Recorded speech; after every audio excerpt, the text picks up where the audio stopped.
Meghan Markle is allegedly very worried that Prince William could move to strip her of her Duchess of Sussex title. A dramatic royal reckoning has erupted inside Buckingham Palace. In a rare and decisive move, Meghan Markle's remaining royal title was stripped away, swiftly, formally, and without negotiation. Yet hours earlier, Meghan appeared to surrender it on her own terms, reshaping the story in public view. Behind the palace gates, alarm bells rang. Because while one title vanished, a far more sensitive question surfaced: the royal inheritance of her children. Was this acceptance, or a calculated pivot toward legacy, lineage, and future claims the Crown refuses to bargain over entirely? The Crown's verdict. At exactly 8 a.m. on the crisp morning of December 5, 2025, Buckingham Palace shattered the usual calm of royal announcements with a declaration that reverberated across the monarchy and the world. In a move as rare as it was decisive, the palace confirmed that Meghan Markle's remaining royal titles had been revoked, permanently, irrevocably, and without room for negotiation. This was not a gentle statement carefully worded to ease public reaction. It was a clear, uncompromising assertion of authority, signaling that the Crown's decision was final and absolute. The declaration bore the personal signature of King Charles III and was formally delivered through the Lord Chamberlain's office, the official channel that has long carried the gravitas of royal protocol. The language left no ambiguity. This was not a knee-jerk reaction to media headlines or a public relations moment. Instead, it was the formal announcement of a decision that had been painstakingly considered and legally confirmed behind the palace walls. Every word, every seal, every channel of delivery emphasized that the revocation of Meghan's titles was not a matter of debate, sentiment, or negotiation. It was the exercise of sovereign authority and constitutional law. For those outside the palace, it might have seemed sudden, even shocking. But insiders reveal that this move had been in the works for weeks. Royal titles, after all, are not mere symbols of prestige or personal accolades. They are legal designations, granted under letters patent and governed by the will of the reigning monarch. In Meghan's case, her remaining claims, most notably Duchess of Sussex and Countess of Dumbarton, had already been evaluated in a closed session of the Privy Council at the end of November. Legal advisors, senior palace aides, and members of the Privy Council had reviewed every detail, ensuring the decision conformed to law, tradition, and the long-standing protocols of the monarchy. By the time the announcement reached the public, the matter had already been legally, constitutionally, and institutionally sealed. The timing of the announcement added dramatic weight. Less than a day earlier, Meghan had released a calm, pre-recorded statement from her home in California, framed as a personal acknowledgement of responsibility. In the video, she accepted that her previous use of royal titles for commercial and media purposes had been misguided and suggested she would no longer rely on them publicly. To the casual observer, it seemed like a voluntary surrender. But palace sources viewed the video differently, as a strategic attempt to recast a formal, legally binding revocation as a personal choice, subtly suggesting the decision had been mutual rather than mandated by the Crown. In essence, the 8 a.m. proclamation was more than a procedural statement. It was a bold reaffirmation of the monarchy's principles. Royal status, the message made clear, is not a commodity, a bargaining chip, or a symbol to be used for personal advantage. It is a legal designation tied to duty, protocol, and allegiance to the institution itself. By acting decisively, Buckingham Palace made it unmistakably clear. Meghan Markle's royal titles were gone, and that decision rested firmly, entirely, and irrevocably with the Crown. King Charles affirms Meghan Markle's royal title removal, signaling her total exit from royal ties. But will she accept this quietly, or will she challenge the decision? Let's find out. Meghan's message and the battle for narrative. Just hours before Buckingham Palace's formal decree went public, Meghan Markle had stepped into the global spotlight in a way that appeared, at first glance, almost disarmingly calm. From the serene surroundings of her Montecito, California home, she released a pre-recorded video that many would later describe as measured, reflective, and emotionally composed. In it, Meghan addressed the controversies surrounding her use of royal titles, acknowledging past missteps with a tone that was surprisingly contrite.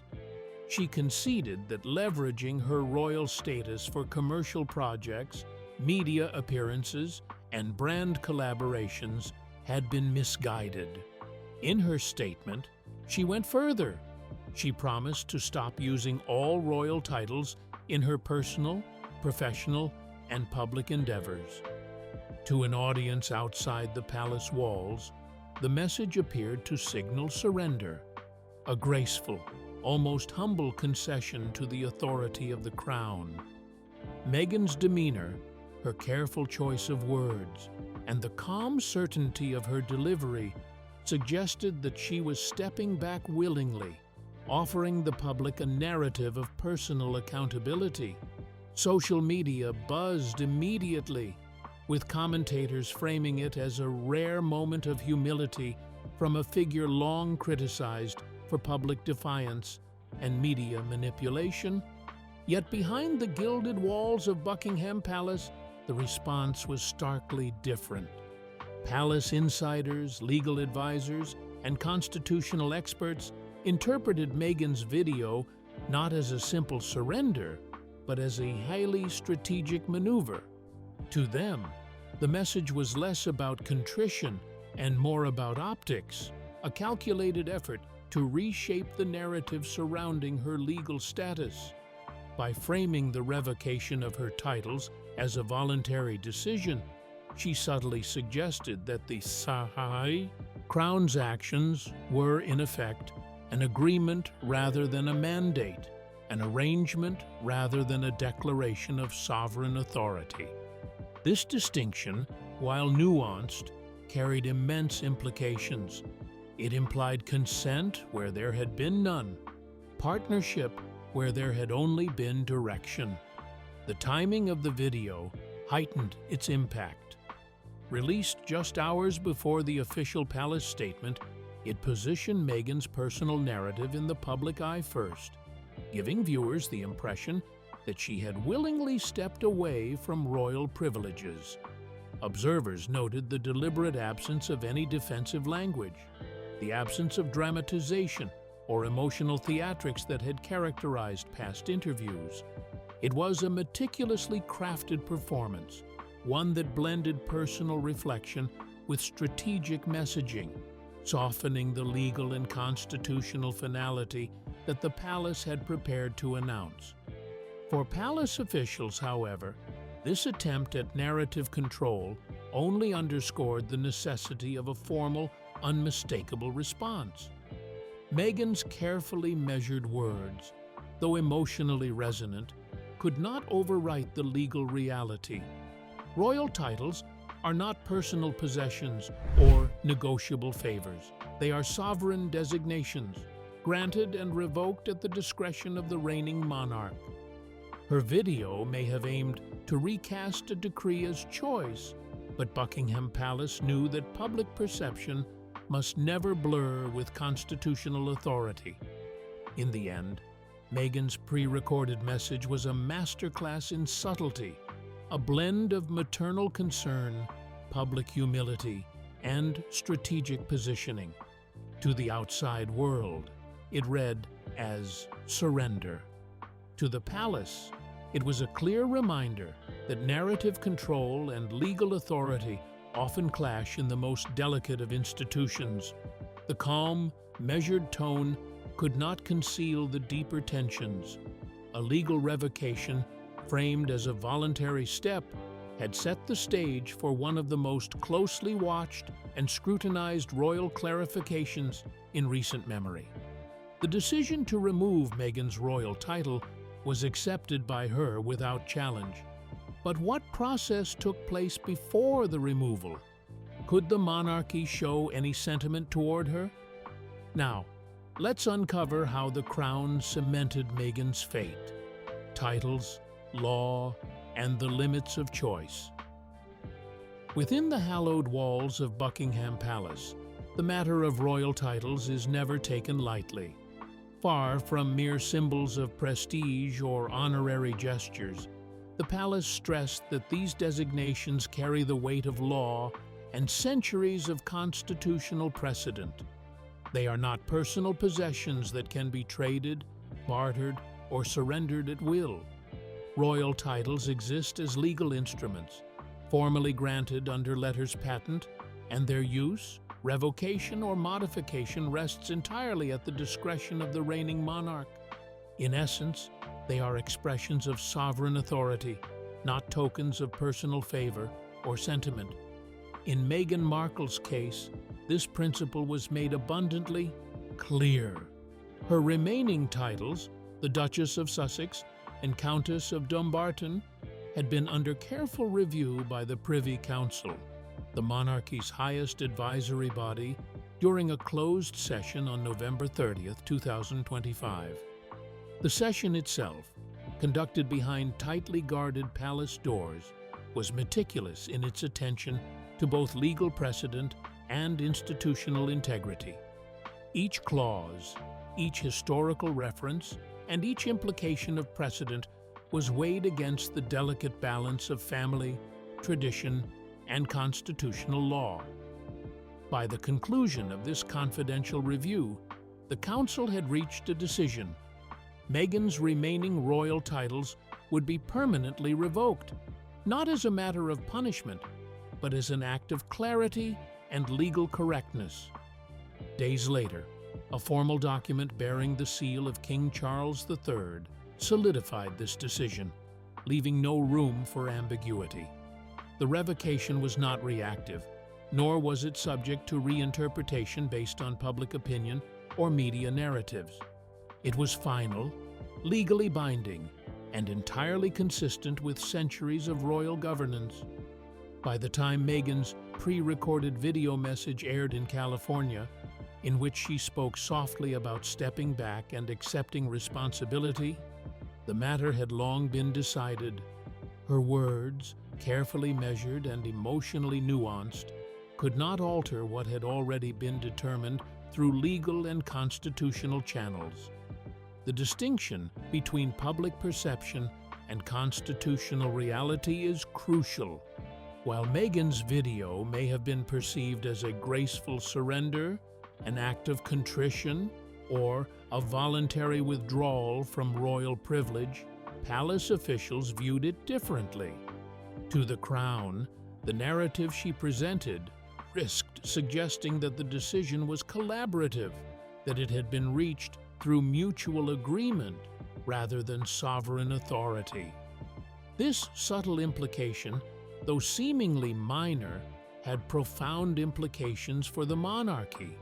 It could blur the line between law and sentiment, between protocol and personal preference. In an institution that relies on centuries of codified authority, such distinctions are never trivial. Royal titles, therefore, are more than ceremonial flourishes.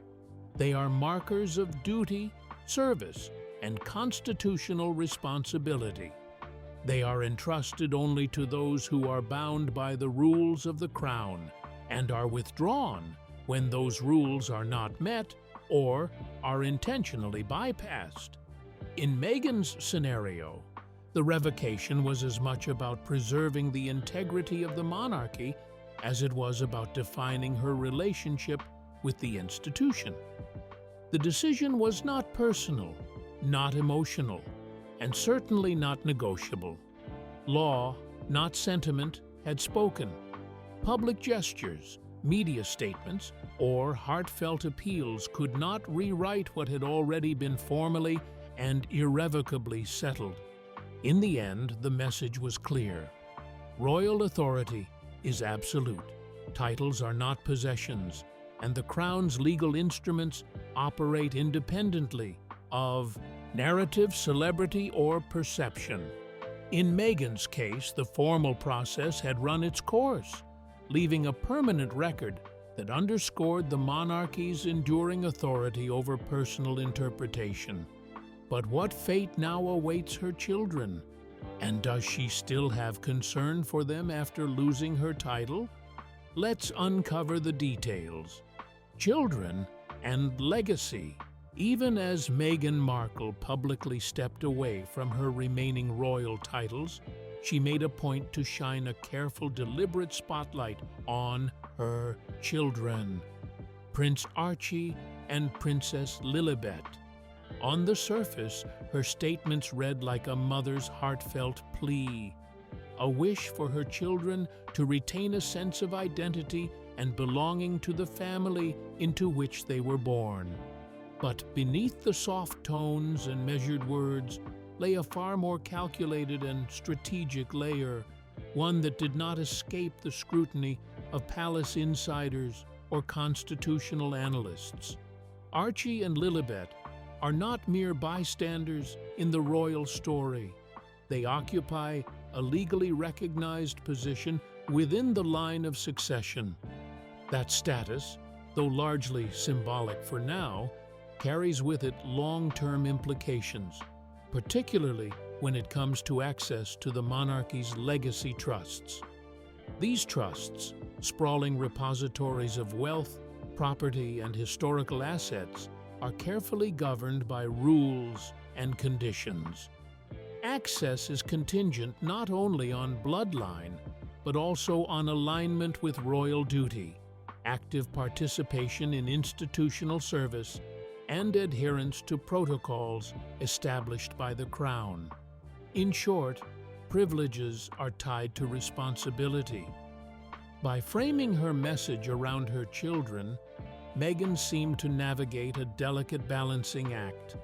On one hand, she relinquished her personal connection to royal titles, stepping back from the privileges, responsibilities, and public expectations associated with them. On the other hand, she carefully reaffirmed her children's connection to the monarchy, ensuring that their potential to inherit legacy benefits remained intact. Analysts immediately recognized the pattern. While the mothers stepped away, the children's pathways to status and opportunity were being preserved. In the complex dance of monarchy, perception matters almost as much as law. Inside the palace, Meghan's carefully worded statements were read with sharp attention. While her words were maternal on the surface, they carried a subtext that could not be ignored, a strategic attempt to maintain influence over her children's royal positioning, even as she distanced herself from the institution. By emphasizing that Archie and Lilibet should retain their heritage, she was subtly reinforcing their potential eligibility for legacy trusts, which include significant financial and symbolic resources, assets that historically benefit those who remain in positive standing with the Crown. This approach signaled a nuanced understanding of royal law, tradition, and long-term family strategy. Constitutional observers noted that Meghan's maneuver, though invisible to the casual viewer, reflects a sophisticated grasp of monarchy rules. She was essentially separating her own narrative from her children's futures, stepping back from duty, yet leaving the door open for the next generation to remain tethered to the Crown. It was a move that balanced emotion with legality, compassion with strategy. Ultimately, Meghan's statements were a masterclass in controlled messaging, a public acknowledgement of personal surrender paired with a subtle forward-looking effort to protect her children's royal prospects. The message was clear. While her personal titles and privileges were gone, the line of succession and the opportunities it brings remained firmly within reach for Archie and Lilibet. In this way, stepping away from the spotlight did not mean stepping away from influence. Through careful framing and strategic foresight, Meghan ensured that her children's royal heritage remained intact and poised for the future. But what exactly are her fears for their place within the monarchy? Now, let's explore a future shrouded in uncertainty. A royal rift. As the dust continues to settle from Meghan Markle's unprecedented surrender of her royal titles, a shadow looms over the next generation of the Sussex family. Insiders reveal a startling reality. Prince Archie, just 6 years old, and Princess Lilibet, only 4, are expected to have no formal royal roles when Prince William ascends the throne. The news has sent ripples across palace circles and royal watchers alike, signaling a dramatic reshaping of the monarchy's future and raising urgent questions about the Sussex children's place within it. For years, Archie and Lilibet have been shielded from the full glare of royal expectations, living a life largely outside the United Kingdom, where their parents maintain a careful balance between public exposure and private family time. Yet, as William prepares for kingship, insiders suggest that the path for the Sussex children will diverge sharply from that of their cousins. Unlike Prince George, Princess Charlotte, and Prince Louis, who are being groomed within the core structure of the royal household, Archie and Lilibet may find themselves outside the operational framework of the monarchy, effectively excluded from ceremonial duties, public engagements, and the day-to-day responsibilities associated with royal life. This development, according to palace sources, is not personal but procedural.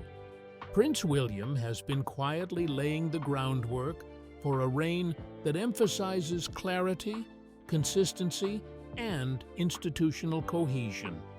His vision, insiders say, is to maintain a compact and accountable line of active royals, ensuring that roles, privileges, and public duties are tied directly to responsibility and service. In this context, Archie and Lilibet's upbringing outside the UK and beyond the immediate oversight of the royal household positions them as outliers, leaving their potential involvement in official matters uncertain at best. Yet even amid this separation, the narrative is nuanced. The children remain in the line of succession, preserving their theoretical claim to the throne and, by extension, certain heritage privileges. However, these rights, while legally intact, do not automatically translate into ceremonial roles, public visibility, or active engagement with state functions. Royal experts note that this distinction between bloodline and practical entitlement underscores a broader shift within the monarchy, a move away from inherited visibility toward earned participation, where presence, duty, and service define one's place within the institution, rather than mere lineage.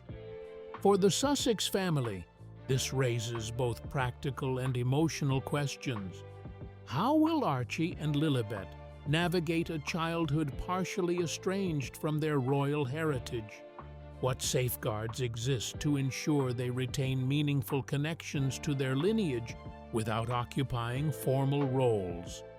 Observers suggest that Meghan and Harry's strategy, publicly emphasizing their children's connection while stepping away from themselves, reflects a careful attempt to preserve future opportunities, even as the monarchy asserts its structural boundaries. As William continues to chart his own path toward kingship, it is clear that the Sussex children's future will be defined by a delicate balance of proximity and distance, privilege and responsibility. In redefining who occupies the royal fold, the monarchy is sending a clear message. The era of automatic entitlement is over, and heritage must be paired with duty. For Archie and Lilibet, the next chapter promises both challenges and opportunities. But under William's reign, it will be theirs to navigate on the terms set by the crown, not by public expectation.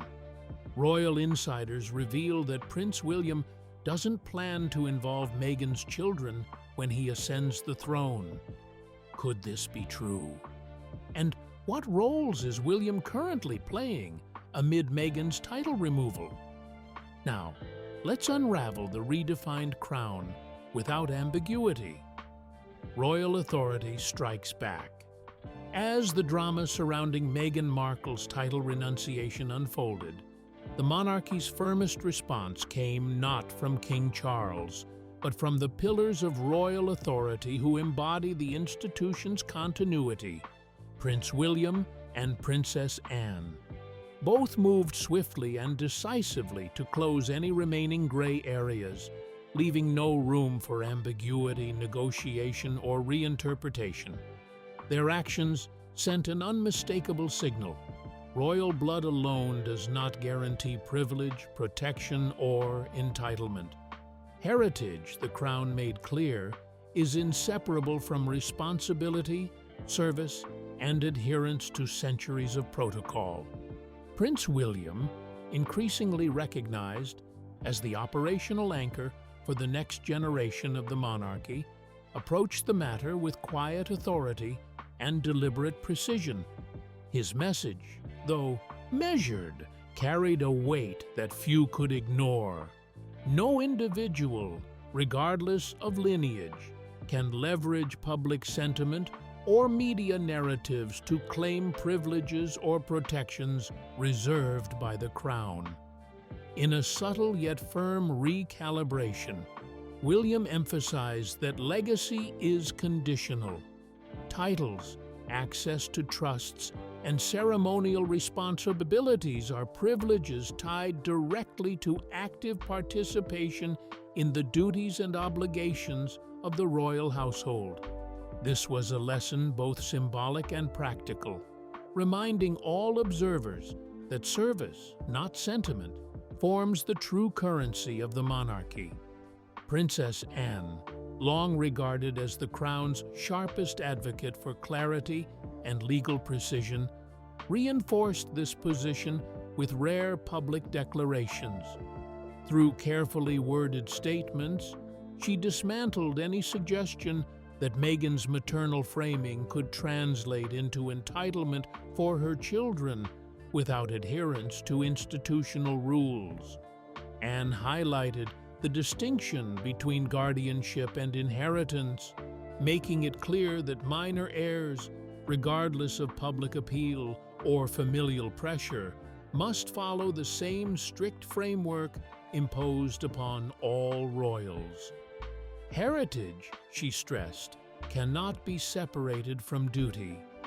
Privilege is never a birthright, but a responsibility earned and maintained through alignment with the crown's expectations.